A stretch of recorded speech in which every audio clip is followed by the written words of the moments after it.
Aujourd'hui, c'est la journée européenne des langues. Ça s'est fait dans tout le monde et bien sûr au Maroc. Et nous, les réseaux des instituts culturels européens, on fait des activités comme celle-là d'aujourd'hui tous les années. Cette année, c'est l'Istituto Italiano di Cultura qui nous accueille chaque année, c'est un pays européen. Et on a des activités d'abord pour faire connaître la langue européenne. Et on a une variété énorme, une diversité énorme, c'est la richesse de l'Europe. Les différents pays, les différentes nations et bien sûr les différentes langues. Alors on fait aussi cette diversité.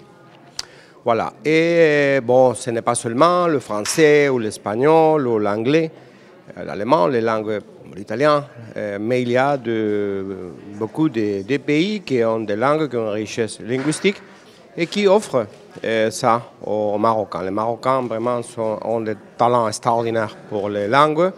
Vous êtes multilinguiste et c'est une richesse extraordinaire.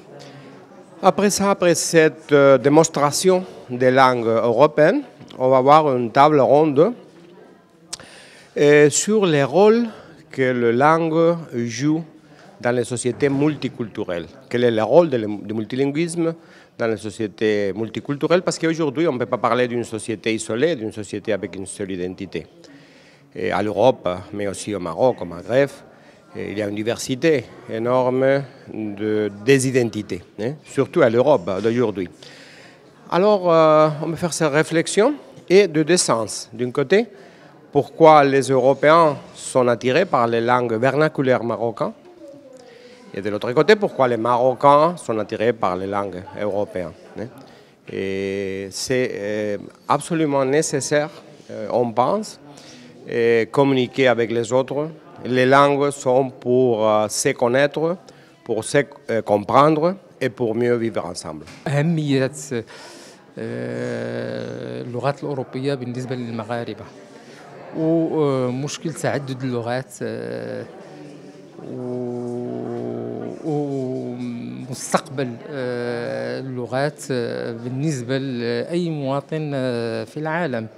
لأن مشكلة تتعلق بمشكلة تكلم عديد من اللغات للخروط في شغل في أي مكان، لأن المشكل يتعلق بلغات الدول الأوروبية أو الوحدة الأوروبية، لأن هناك 27 دولة تكونها الوحدة الأوروبية وبها 23 لغة، وهذا اضطر الأوروبيين إلى تشجيع طلبة لتعلم على الأقل لغتين فوق لغة الأم للانخراط في مجال العمل، وكذلك ليكون لهم حظوظ أكثر في العمل في بلدان داخل الوحدة الأوروبية.